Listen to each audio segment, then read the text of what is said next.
Hey guys, well, this comes to be the best presentation about BIM.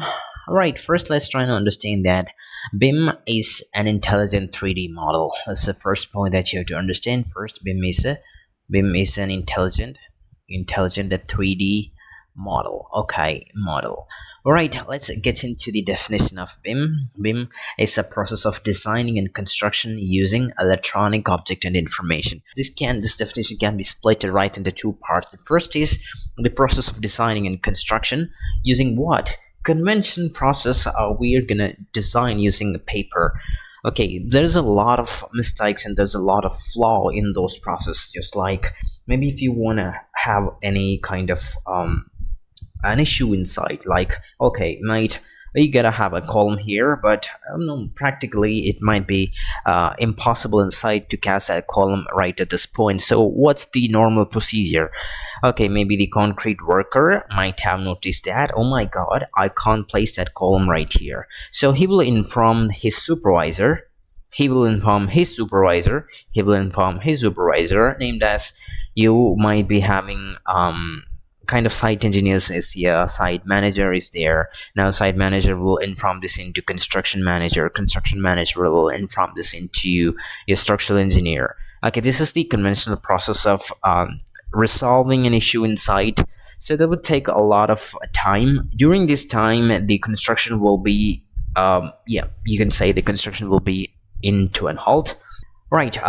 So okay, after he corrected, this process will be reversed. Okay, then that again takes time, and also that again takes time. So using BIM, we are gonna design it and we are gonna construct it using an electronic object and information. All right, you know what is building? It's just something that we're gonna construct in ground. Next is, what is a model? A lot of people have modeled a lot of things. Maybe you might have modeled clay models, you might have model building using ice cream sticks. So the model stands for maybe any kind of object that's seen in the real world. It's scaled down into a confined space. It can be called as a model. Right now, in our definition of BIM, we are going to construct using electronic, maybe object and electronic information. Right, in that process, the model comes from our computer generated model. Okay, so the model comes under something that we generate using computer. Right, so we don't want to model everything. I don't want to model any random tree or plants or anything like that. I want to model something that's confined into a building. So a building model, and what the hell is information? Okay, right now I have a model of this Lego right here. Now a lot of information can be drawn out from here, just like, okay, you gotta have producer, material type. There's some physical aspects. You have color, what's the surface is flat, and this comes under block system. Information will vary according to the object, and maintenance is there, service life is there, and a lot of information is there. So we're gonna plug those information into the model, okay, which is a model inside a computer, which comes under a building, can be called as building information modeling, BIM. Alright, I hope you understand that.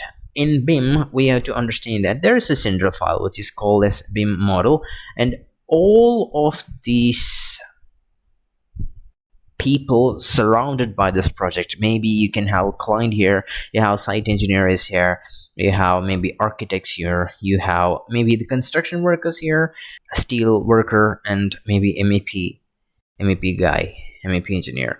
A lot of people surrounded by the project are using the same model. Maybe if you got to have the same situation there, maybe I can't place a column here. So yeah, who's this guy? This guy will update a clash report into the BIM model, and right in there the structural engineer can see that in real time, and he will update the model and he could finally construct. That's how quickly BIM is. Next is I'm gonna talking about BIM dimensions here. The first dimension is you get to have a 2D. The first dimension is 2D. in 2Ds we'll be modeling every 2D objects here. So in that we will be drawing up, generating 2D drawings, annotations, yep, kind of what you see right here. 2D drawings, plan, section elevations, and get how site plan here. Up next is service plan. After service plan, you need to kind of have a thorough knowledge on how to draw this slope roof. Maybe cutting the section for slope roof, a lot of things related to slope roof, which is kind of time consuming. Next is you can draw the plan, or you can draw everything randomly, but you need to follow the rules regulated by your locality. Right in here where I live, we were following this rules known as KMBR. It also കടന്നിവിടെ plan പാസ്സാവില്ല. Okay, so next is after following the rules, we need drawing everything like 2D, 3D. For here, the submission drawing doesn't need a 3D model, but a lot of countries require that. The next is you need to have a thorough knowledge about 3D structures, and in 3D we'll be modeling stuff in 3D. For this, you can have a clear idea about, okay, how my buildings are going to be like after once it's constructed. The flaws are there are no kind of materials here. Everything's is flat, black and white. Next is you may be rendering this using some rendering softwares, which also includes under 3D. Next is knowledge about V-Ray is sufficient. Next is walkthrough. We'll be creating videos rather than photos. So these are the 3D features. So we need to produce a 3D model, you need to render, and you need to know about walkthrough. Next is you need to have a thorough knowledge about leader scanning. Yeah, for this, you know, just a kind of knowledge about photogrammetry. You need to have a kind of technology to handle that. Simple technologies, you can have an iPhone here. An iPhone, you can download the Polycam app, and you can just scan your room, and if you generate it, you can have a 3D model of that. Rather than modeling each and everything, you can have a clear scanning about that. Next is we need to know stuff about the 4D constitute time. Okay, maybe using Primavera you can have a kind of knowledge about the time. With respect to that, we can see whether our building is on schedule. You can see whether the building is behind schedule or beyond schedule. Okay, what's the purpose of this? Yeah, I can say that the construction will be completed in this time, particularly by making use of the time here. Okay, that's the use of construction planning. You have to understand that the software mainly used is Primavera, and this simulation is provided using Navisworks. Alright, next is 5D comes under the cost. You can have a material estimation, quantity takeoff, everything. You can have a software called as Revit. You can find out the total number of tiles, and you can find out the total number of area. The next is the plastering quantities available. You can find out the plastering quantity in Revit architecture and Revit structure, and Navisworks are there. These two softwares, and yep. Maybe you can have the, okay, maybe count the total number of yeah, rod here. A rod costs 30 rupees, so find out the total number of rods. If this is a real drawing, it will take ages to calculate it. By making use of Revit, you can find out, okay, the total of 29,627 objects here. Next is 6D. You can have a facilities management here. Facilities management indicates that, okay, you have information and you're plugging in information to the model. Okay, that is all about 6D. Sometimes I'm saying that 6D is a sustainable building and 7D is facility management. 8D is you can have security maintenance and something like that. That's also correct, and what I've seen here is also, these are also correct. I'm not sure about which one is correct, but 6D is sustainable building, 7D is you can say is facilities management. Next is LODs, kind of the most important concept in yep. Okay, maybe one of my client told me that, hey buddy, I need a baluster. Okay, I can draw that by making use of 2 seconds. Okay, yeah, I can draw this. Okay, here is a baluster. Or I can draw this using CAD, making use of this radius, and this is the length, and this is the height. I can model it using 3D. I can put materials on that. Okay, as I go to right side, the process of consuming the time will increase. Okay, here's a 2 second, maybe this is 30 minutes, 1 hour, 2 hours, as it goes down. Okay, maybe assume that, okay, I modeled this by making use of, maybe assume that I modeled this baluster taking maybe 5 or 6 hours, and finally my client told me that, hey buddy, I don't need your stuff, I only need this kind of baluster. Okay, that starts the clash between client and whatever consultant. So in order to avoid the clash, we'll be making use of LOD. LOD varies according to the country, according to your firm. Okay, in UK and in USA, LOD varies. In UK, LOD varies from 1 to 5, and in USA, LOD varies from 100 to 400. Okay, after 300, some firms are using 350. After 400, some firms are using 500. Okay, I don't know what's the correct standards of that. First, starting with LOD 100. In LOD 100, maybe if someone told me that, okay, buddy, I need a building using LOD 100. As you remember that, I can make use of 2 seconds to draw this baluster using pen and paper. Okay, in LOD 100, you don't need to model the building. All you need is model a cube or cuboid.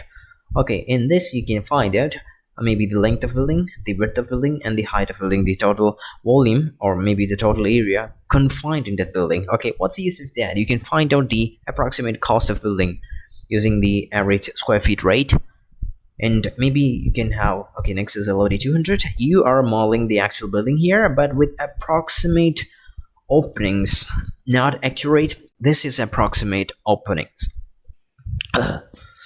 This is approximate opening size. In LOD 300, this is ready for construction.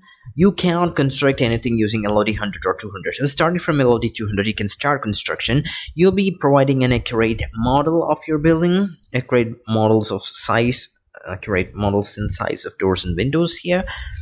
That's all about LOD 300. If you want to start a building, you want to start using at least LOD 300. Next is LOD 350. Maybe modeling a little bit going inside. Maybe in the footing you can say that you model an anchor bolt. Maybe in doors and window you're modeling the grills or the trim or the kind of the sweep profiles. Okay, something like that. And you'll be not only modeling, you'll be showing up all the dimensions for that, materials for that. That's LOD 300 and 350. Now for LOD 400, you'll be constructing fabrication drawings here.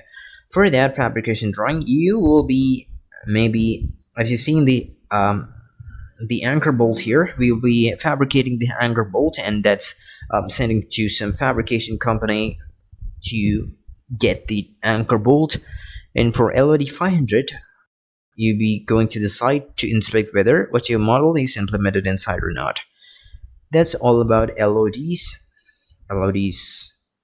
Okay, next is, okay, what are the use of these softwares? Finally, you can visualize the steps which is going to happen before construction, right? Okay, maybe you can say that these guys are clearly wearing VR, so maybe you don't want to place this, what you say, I'm not an MEP guy, what is this called, as an exhaust pipe, you can say, I don't know. Okay, so finally, I don't want to place an exhaust pipe here. Say you can rotate the model using the computer rather than rotating the whole foundation here after construction. So that's the use of softwares. And finally, that's all about BIM. I hope you understand something. I was in a hurry.